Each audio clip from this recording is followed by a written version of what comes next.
नमस्कार। कभी सोचा है कि जब कोई जुर्म एक पहेली जैसा हो तो हमारा कानून क्या करता है? मतलब सबूत तो है, पर यह साफ नहीं कि असल में हुआ क्या है, चोरी, धोखा या कुछ और। आज हम भारतीय नागरिक सुरक्षा संहिता की धारा 244 को समझेंगे। एक ऐसा कानून जो खास तौर पर ऐसे ही उलझे हुए मामलों के लिए बनाया गया है। जरा सोचिए, एक ही काम हुआ है, लेकिन शक है कि वो एक नहीं बल्कि 4 अलग-अलग अपराध हो सकते हैं। तो ऐसे में अदालत क्या करेगी? आरोप कैसे लगेंगे और सजा कैसे मिलेगी? चलिए इस बड़े ही दिलचस्प सवाल का जवाब ढूंढते हैं। ठीक है, तो इस कानूनी पहेली को और अच्छे से समझने के लिए एक कहानी लेते हैं। मिलते हैं हमारे किरदार ए से। अब ए एक ऐसी मुश्किल में फंस गया है जहां उसके एक ही काम के कई मतलब निकाले जा रहे हैं। तो देखिए, ए पर एक काम करने का इल्जाम है, लेकिन जो सबूत हैं उनसे ये पक्का नहीं हो पा रहा कि असल में अपराध है क्या। क्या ये सीधी साधी चोरी है या फिर उसने चोरी का सामान जानबूझकर अपने पास रखा है? हो सकता है ये मामला आपराधिक विश्वासघात का हो, मतलब किसी के भरोसे को तोड़ने का। या क्या पता ये सब बस एक धोखा हो। अभियोजन पक्ष के लिए ये वाकई एक सिरदर्द है। तो जब मामला इतना कंफ्यूजिंग हो तो कानून क्या हाथ खड़े कर देता है? नहीं। यहीं पर पिक्चर में आती है धारा 244, जो एक बहुत ही स्मार्ट रास्ता दिखाती है। ये धारा बनाई ही ऐसी कंफ्यूजिंग सिचुएशंस के लिए है। धारा 244 का पहला हिस्सा ये कहता है कि अगर सबूतों से ये तय करना मुश्किल हो कि असल में कौन सा अपराध हुआ है, तो कानून थोड़ा लचीला हो जाता है। ये अभियोजन पक्ष को चार्ज फ्रेम करने के लिए, मतलब आरोप तय करने के लिए कुछ ऑप्शंस देता है। अब ये बहुत मजेदार है। प्रोसिक्यूशन के पास 2 रास्ते हैं। पहला, वो ए पर चारों मुमकिन अपराधों का चार्ज लगा सकते हैं। चोरी, चोरी का माल रखना, विश्वासघात और धोखाधड़ी, सब एक साथ। या फिर दूसरा रास्ता है विकल्प के तौर पर चार्ज लगाना, मतलब कोर्ट में ये कहना कि ए ने या तो ये किया है या फिर वो। इससे कानून का दायरा काफी बढ़ जाता है।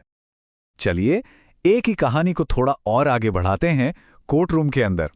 मान लीजिए प्रोसिक्यूशन ने फैसला किया कि वो सिर्फ एक ही चार्ज लगाएंगे, लेकिन जैसा कि अक्सर होता है, अदालत में कहानी एक नया ही मोड़ ले लेती है। तो इस सिनेरियो में सारे ऑप्शंस छोड़कर ए पर सिर्फ एक सीधा साधा आरोप लगाया गया, चोरी का। चार्जशीट में बस यही लिखा है। अब ट्रायल शुरू होता है। गवाह आते हैं, सबूतों को परखा जाता है और धीरे धीरे ये साफ होने लगता है कि जो कहानी चार्जशीट में है वो असलियत से थोड़ी अलग है। सबूत किसी और ही तरफ इशारा कर रहे हैं। और यही हमें धारा 244 की असली पावर दिखती है। सबूतों से यह साबित हो जाता है कि ए ने चोरी तो नहीं की, पर हां, उसने आपराधिक विश्वासघात जरूर किया है। और कानून कहता है कि कोई बात नहीं, भले ही ए पर विश्वासघात का चार्ज कभी लगा ही नहीं था, फिर भी उसे उस जुर्म के लिए दोषी ठहराया जा सकता है, क्योंकि आखिर में जो सबूत साबित करते हैं वही मायने रखता है, ना कि शुरुआती चार्जशीट। ठीक है, अब एक दूसरी सिचुएशन देखते हैं, एक अलग तरह की पहेली। क्या होता है जब एक ही गवाह 2 अलग-अलग मौके पर कसम खाकर 2 बिल्कुल उल्टी बातें कहता है? यहां देखिए, एक गवाह है ए। वो पहले मैजिस्ट्रेट के सामने कसम खाकर कहता है कि हां, मैंने बी को सी को डंडे से मारते हुए देखा। फिर कुछ समय बाद वही ए सेशन कोर्ट में कसम खाकर कहता है, नहीं जी, बी ने सी को कभी नहीं मारा। अब एक बात तो पक्की है, वो झूठ बोल रहा है, पर यह साबित करना मुश्किल है कि कौन सा वाला बयान झूठा था। और यहां एक बार फिर धारा 244 काम आती है। कानून कहता है कि ए पर विकल्प के तौर पर आरोप लगाया जा सकता है कि उसने या तो पहला बयान झूठा दिया या दूसरा। अदालत को यह साबित करने की जरूरत ही नहीं है कि कौन सा झूठ था। बस ये फैक्ट कि 2 बयान एक दूसरे को काटते हैं, झूठी गवाही के लिए सजा देने के लिए काफी है। ये कानून का एक बहुत ही प्रैक्टिकल और असरदार तरीका है। तो हमने ये 2 उदाहरण तो देख लिए, लेकिन बड़ा सवाल ये है कि आखिर ऐसे नियम की जरूरत ही क्यों है?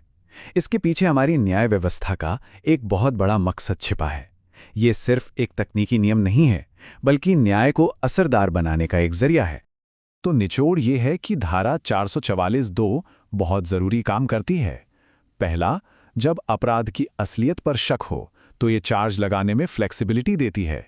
और दूसरा, ये पक्का करती है कि सजा सबूतों के आधार पर मिले, भले ही शुरू में लगाया गया आरोप कुछ और ही क्यों न हो।